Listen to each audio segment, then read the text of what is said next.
This is a reading of The Miraculous Journey of Edward Tulane, chapter 25.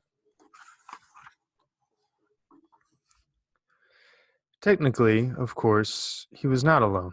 Lucius Clark's shop was filled with dolls, lady dolls and baby dolls, dolls with eyes that opened and closed, and dolls with painted-on eyes, dolls dressed as queens, and dolls wearing sailor suits. Edward had never cared for dolls. He found them annoying and self-centered, twittery and vain.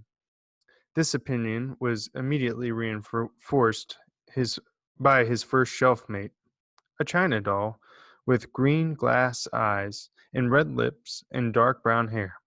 She was wearing a green satin dress that fell to her knees.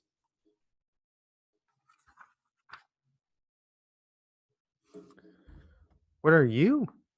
she said in a high-pitched voice when Edward was placed on the shelf next to her. "I am a rabbit," said Edward.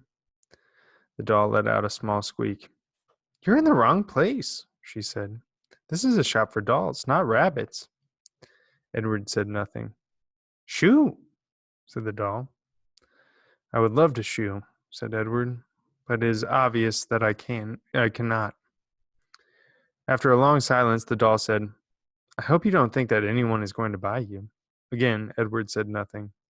"The people who come in here want dolls, not rabbits. They want baby dolls or elegant dolls such as myself. Dolls with pretty dresses, dolls with eyes that open and close." "I have no interest in being purchased," said Edward. The doll gasped. "You don't want somebody to buy you?" she said. "You don't want to be owned by a little girl who loves you?" Sarah Ruth, Abilene. Their names went through Edward's head like the notes of a sad, sweet song. "I have already been loved," said Edward. "I've been loved by a girl named Abilene. I've been loved by a fisherman and his wife, and a hobo and his dog. I've been loved by a boy who played the harmonica and a girl who died." "Don't talk to me about love," he said. "I have known love." This impassioned speech shut up Edward's shelf-mate for a considerable amount of time. "Well," she said at last, "still, my point is that no one is going to buy you." They did not speak to each other again.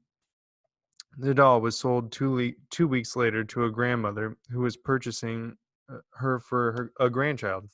"Yes," she said to Lucius Clark. "That one right there. The one with the green dress. She is quite lovely." "Yes," said Lucius. "She is, isn't she?" And he plucked the doll from the shelf.